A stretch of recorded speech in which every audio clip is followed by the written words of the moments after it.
Hello everyone. Today I'm going to explain how to wire the module and the precautions for use. This is a new product from our company, XB Refrigeration, which is an all-in-one compressor protection module. First, let's look at the wiring terminals numbered 1 through 12. Terminals 1 through 2 are for the motor PTC. Inside the motor, there is a thermistor that measures the temperature. Terminals 3 through 4 are for the oil level switch. When the oil level is low, it sends a signal to the circuit board. Terminals 5 through 6 are for the oil feeding solenoid valve. This solenoid valve is a non-powered control switch. If you are using a parallel compressor system, you can use only this solenoid valve without an oil level controller. We recommend using a valve specifically designed for oil. To use it, simply supply 220 volt to the solenoid valve and then connect the two wires in series into the control circuit. Terminals 7 through 8 are for wiring the high-low pressure protection switch in series.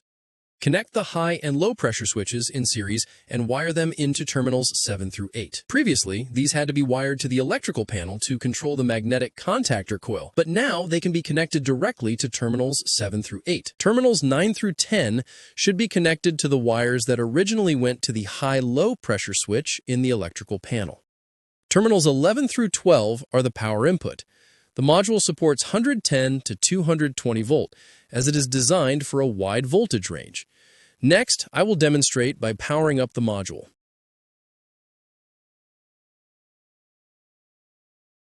When everything is functioning normally, the green light stays on, indicating normal operation. If, while the compressor is running, the high or low pressure switch trips,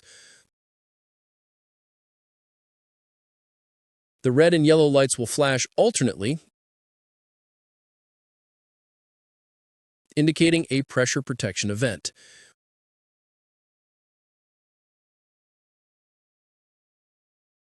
When it resets, the system will automatically reconnect the circuit.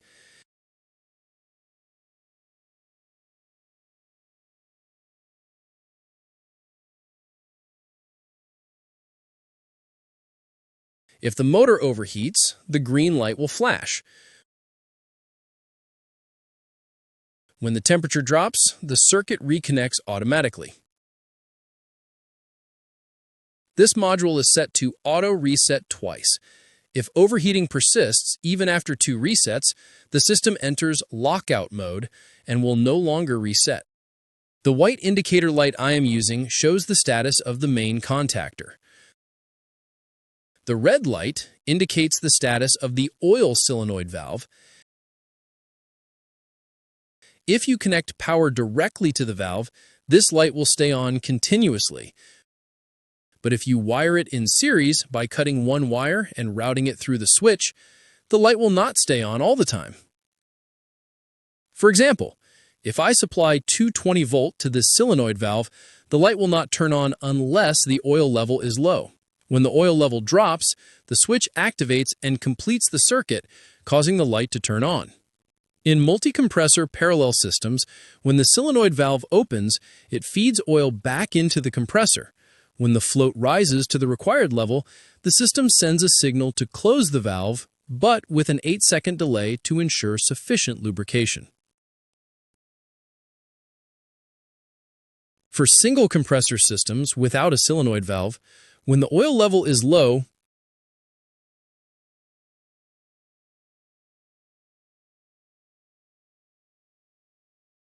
the system waits 120 seconds.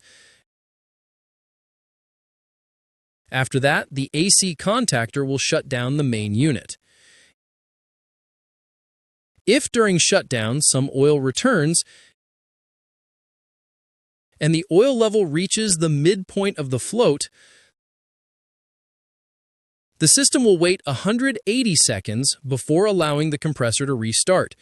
But if the oil level remains low and the signal remains open, the compressor will not restart. In this case, the yellow light turns on after the 120-second delay.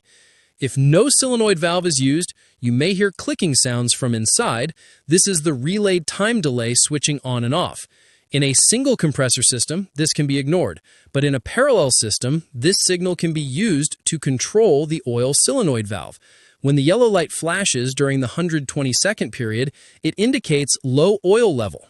When we deliver compressors, the wiring box includes a label clearly explaining the meaning of each LED color and flashing pattern, indicating the type of warning or fault. You can also refer to the manual for details. If no solenoid valve is used, terminals 5 through 6 simply act as a dry contact switch. You can connect it in series into the solenoid valve circuit or any control circuit. The compressor control also uses dry contact logic. Just connect it in series into the AC contactor control circuit. Simple and straightforward. This is an all-in-one protection module for small and medium 4-cylinder compressors.